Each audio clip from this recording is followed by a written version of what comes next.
Welcome to HealthCast, the heartbeat of health IT. Digital health devices are booming.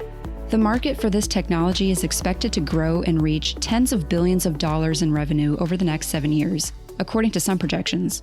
Digital health overall has certainly proven its potential during this pandemic. This area of innovation in digital health is one FDA is tackling head-on. As part of its digital health program, the agency recently launched the Digital Health Center of Excellence, housed within its Center for Devices and Radiological Health. Its mission: advance approaches and policy around digital health technologies like mobile devices and the wearables we continue to hear about today. All this in order to support the agency's oversight over modern tech and processes that involve areas like cybersecurity and artificial intelligence. Its director, Bakul Patel, sat down with today's host, Faith Ryan, to discuss the center's inaugural initiatives, how it's fostering collaboration across FDA, and more, to ultimately further science, innovation, and technology safely. Today, I'm joined by Bakul Patel, who's the director at the Digital Health Center of Excellence at the FDA. Thanks so much for joining me, Bakul. You're welcome, and it's my pleasure. Thanks so much again. I guess just to give our audience a little bit of information about yourself, could you please briefly introduce yourself and your role at the FDA? Absolutely. Thank you, Faith. And thank you for having me. So my role at the FDA has primarily been on the regulatory side of, how we should, as FDA, regulate technology and emerging technology, specifically when it comes down to software, mobile apps, wearables, and when those products actually are being used for medical purposes, for diagnosing, treating, or curing disease or condition in humans. And in my role, I drive those scientific efforts related to that and set the strategic direction for the agency in terms of policy, as well as how we can regulate them in the most efficient manner. And that's kind of, in a nutshell, my role: driving innovation, driving science, and driving technology, but also fostering innovation that is responsible and it's safe for the public and patients in the US. Yeah, and you have extensive experience in this area. Could you actually define what digital health technology and medical device products are for our listeners? Absolutely. So maybe we'll start with medical devices. And I mentioned earlier, medical devices as defined by law are those things, and it can be anything actually, including software, which are intended to be designed to be used in the cure, mitigation, or diagnosing or treating a disease or condition for humans. And, as you can imagine, digital health, this revolution that's happening in front of us, is really this conversion that's happening between connectivity, which is, wireless or wired communications, software and sensors that are sort of coming together, and information that's being generated as we live our daily lives that can be indicative of health. And when we sort of zoom in further and talk about how those technologies may be used for diagnosing, treating, or curing a disease or condition, that's where FDA sort of defines digital health technologies specifically meant for those purposes, and where FDA may have sort of an expectation for those products to work in a safe and effective manner. Of course, there are things that fall outside that spectrum that are just generally driving and encouraging people for a healthier lifestyle. They're not necessarily something that we have an overview on, but at least we know that's the spectrum of digital health. As we talk about telemedicine, which is also not something that we are overseeing. We are also not overseeing some of the wellness products that exist out there, but really focusing on those products that when they're diagnosing or treating, they actually have the right level of evidence and the right level of standards that we have expectations for these products to work in the US. Could you give some examples of digital health technologies that fall under FDA regulation today? You mentioned, the devices that aren't necessarily under FDA regulation, like telehealth. But could you explain a bit more about what does fall under regulation? Yeah, so maybe we can talk about a couple things. One is traditionally, as you may know, images, medical images that you get either through an MRI scan or a CT scan, there's software that would be looking at those images and spotting areas of interest, so to speak, or specific lesions in that image. Now, that software, what we have termed in the community as a software, as a medical device, that would be squarely under the rubric of what we would say considered regulated by FDA. Another example, and maybe on the treatment side, would be recently approved couple products that are helping people with insomnia and also potentially helping people with ADHD through a game that they had found a solution for. So those kind of products do happen. And then everything in between, like software or technology that's going to help you understand, help doctors understand what's happening with the patient or help them diagnose, or just software that is basically diagnosing or detecting a particular problem or an issue with the patient so they can take care of their disease or condition. I can imagine that there is a lot out there in terms of the technologies that companies come to the FDA to have approved. So, what are the general criteria for regulating these products? A very interesting question. And I think that sort of goes back to the foundation of how FDA's role is. And I'm glad you asked this question. So I think about this in two very simplistic ways. When a technology maker or any manufacturer for that matter is designing something and he's intending it to be used for, let's just say, for example, diagnosis of a disease, he or she will probably design it, find all kinds of inputs that may work with it. And the outcome or output of that particular product would be telling a healthcare provider you have X disease or you don't have X disease or X condition for that matter. Now, for us, there are two parts of that equation. One is how do you make sure that the technology itself is safe? Now, with just software, it may be different. But when you think about hardware devices like a infusion pump or an implantable, you have lots of safety concerns that we would care about. And then you have the effectiveness question, which is, does it work in the way it was designed to work? So the criteria for us is there evidence to show that the product is actually useful in treating or diagnosing, or does it lead to something harmful if interpreted wrong by the user of the product? And the user doesn't necessarily have to be a doctor, but it could be others, like patients directly or caregivers for that matter. Could you actually expand upon some of the main challenges with regulating these digital health technologies, like the software, to ensure that it is safe and effective for users? Given the rubric that we want to make sure these products are validated appropriately, which means they need to have a good performance or need to have a performance that's expected of them in the clinical care for that particular patient, the patient group and patient types, and the user itself can sort of make those choices. So we focus on validation portion of that. The second part we focus on is when it comes down to wearables and software in general, the technology evolves fairly rapidly. As we all know, we rely on the updates that come to us every time. And now, one of the challenges with software especially is it can iterate and it can start adding features. Now, our regulations are, you came in and a product comes in, we review it for a particular performance and particular indications. And we want to give people that confidence that, yes, we evaluated the product, the FDA looked at it, the reviewers looked at it and said, this product is good and has a reasonable assurance of safety and effectiveness for this particular type of claim they're making or this particular type of application they're suggesting to be used at. Now, with software, it can evolve and iterate. I think the challenge is the number of iterations or the speed of iterations can be much faster.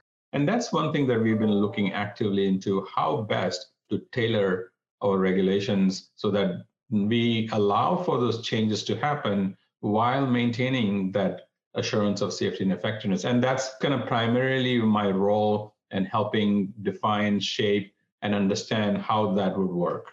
Yeah, and that's actually a good lead in to my next question. Can you explain how the FDA's Digital Health Center of Excellence was created? What's the story? How did it come about?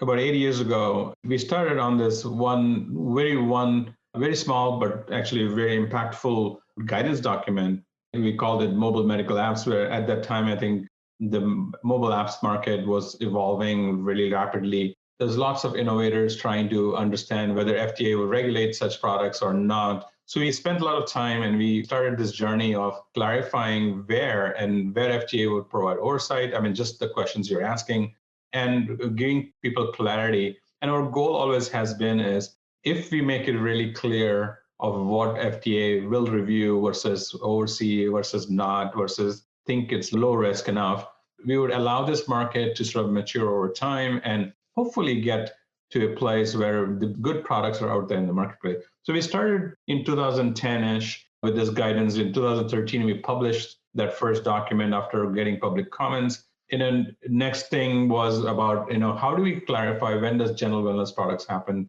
And over the last 8 years or so, we have been providing that continuous ongoing clarity. And that clarity is actually helping not just foster good innovation, but making clear for users of those technologies where FDA has a role to play for the patients. At the same time, fulfilling our mission of promoting public health as well as protecting public health. So we started with that journey. The Digital Health Center of Excellence has been a natural evolution from those activities. We published about, approximately 2 to 3 guidances a year on various topics, such as interoperability, cybersecurity, and so on. And now it's time for us to look at holistically across FDA, not just in the Center for Devices, but also for drugs and for other products that FDA regulate, to have a common strategy, align our thinking, align our resources, work on some common problems. In addition to that, I think the goal for the Center of Excellence has been to, okay, how can we really empower all stakeholders? That includes internal stakeholders as well as external stakeholders, to really, going back to what I said earlier, responsible innovation that assures safety and effectiveness. So how does it feel to be tapped as the first director of this new center? I mean, you have so much experience, but how does that feel? Like, how do you feel about the new role so far? I think it's a journey, is kind of how I frame it. And my colleagues will tell you that's how I sort of frame it. It's been an exciting journey, and I'm actually looking forward to the next phase. Obviously, a lot of responsibility and a lot of setting expectations for people to see what we can do, what we cannot do.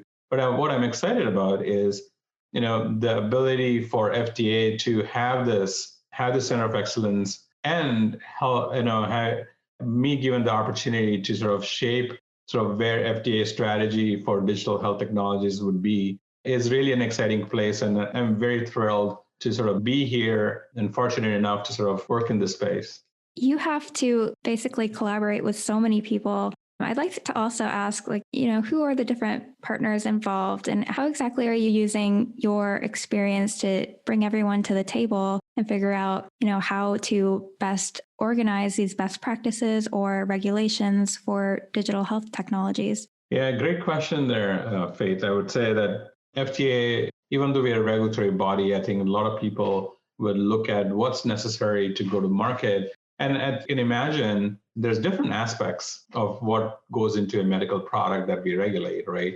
So the makers obviously are the most obvious ones, makers of these technologies, manufacturers.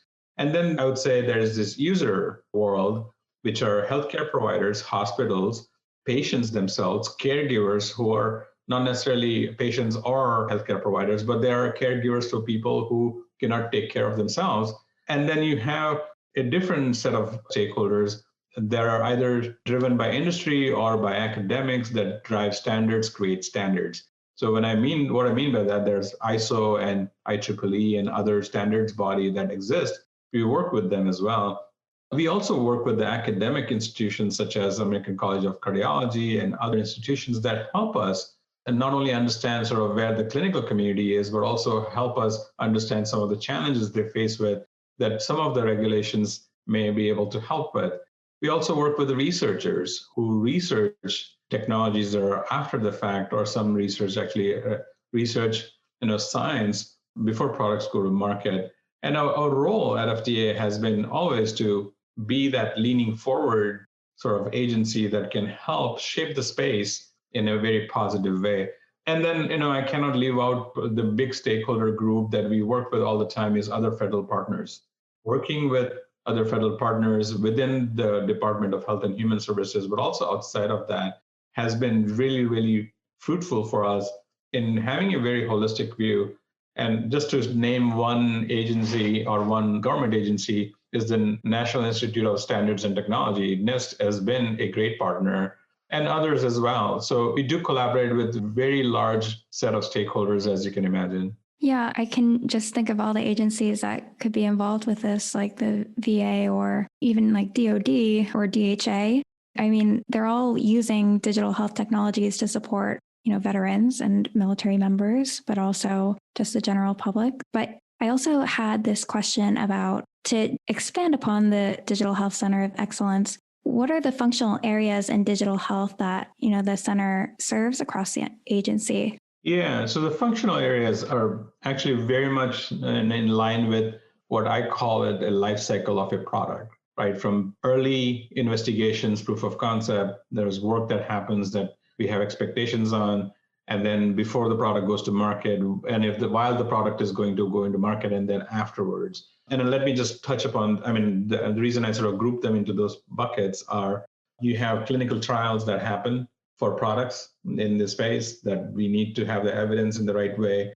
We want to make sure that that entire space is advanced. And our goal for the Center of Excellence is to come up with novel, very innovative ways to drive costs down, time down, as well as efficiency, and drive up the efficiencies in how products are studied so that the evidence that's created from the studies are understandable and are meaningful. That's number one. Number two, we also are looking at in a space for how should this technology be considered, what inherent qualities of this technology. So understanding that part of it, so it goes back to quality and safety portions of this.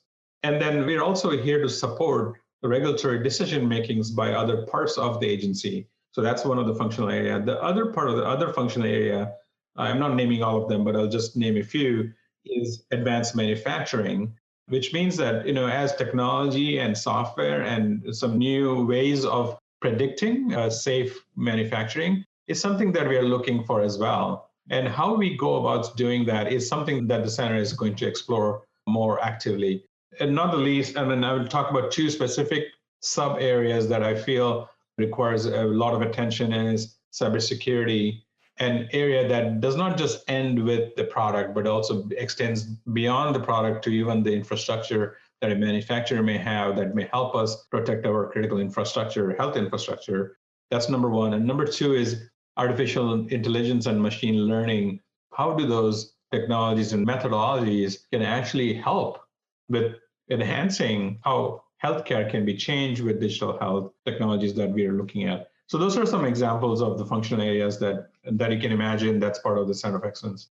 There are so many areas to cover. I also just wanted to, keeping an eye on time, just ask you, what do you hope to most achieve out of all of this work through your leadership role with the FDA and the Digital Health Center of Excellence? So if I were to summarize it into one sentence, I would say, I would love to see FDA prepared for this digital health future. And beyond FDA, I want the healthcare system to be extremely transparent and in preparation for this digital health future that we're embarking on. That's one. So how do you do that is the Center of Excellence, I'm hoping, becomes sort of the platform that will create that one-stop shop, so to speak, for people inside FDA. It will create a mechanism for people to understand where the biggest needs are, and becomes a way for us to amplify work that's happening so we can really reduce sort of the duplication that's happening or avoid that duplication of work, and driving synergy towards that goal of, if you think there's promise in the way digital health is going to shape our healthcare, I'm hoping the Center of Excellence can sort of enable that.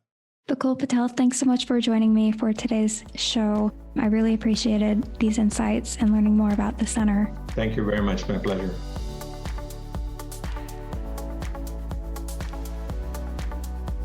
HealthCast is a production of Government CIO Media and Research. For more podcasts, head to governmentciomedia.com/podcasts. If you liked what you heard, let us know by leaving a review in iTunes or wherever you listen to podcasts.